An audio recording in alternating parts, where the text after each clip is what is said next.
Untuk mempercepat perekaman data EKTP, Disduk Capil Kota Langsa gencar melakukan berbagai upaya untuk mempercepat proses perekaman EKTP. Salah satunya ialah melakukan jemput bola ke sekolah-sekolah dan kampung-kampung dengan harapan masyarakat yang belum memiliki EKTP dapat segera terdata. Selain itu, sesuai dengan surat edaran Dirjen Dukcapil tertanggal 22 November 2024, layanan Dukcapil tetap dibuka pada hari libur dan pada saat hari pencoblosan tiba untuk memastikan setiap warga yang belum melakukan perekaman bisa segera melakukannya.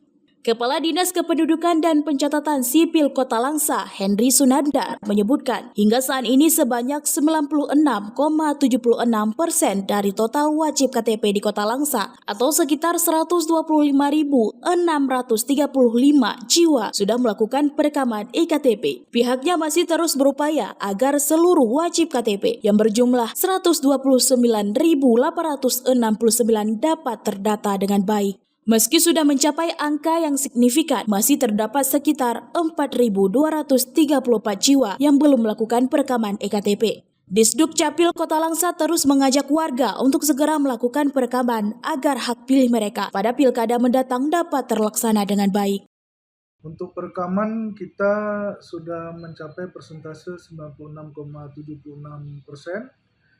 Yaitu sekitar 125.635 orang dari yang harus kita rekam yang wajib KTP untuk warga Kota Langsa 129.869 orang.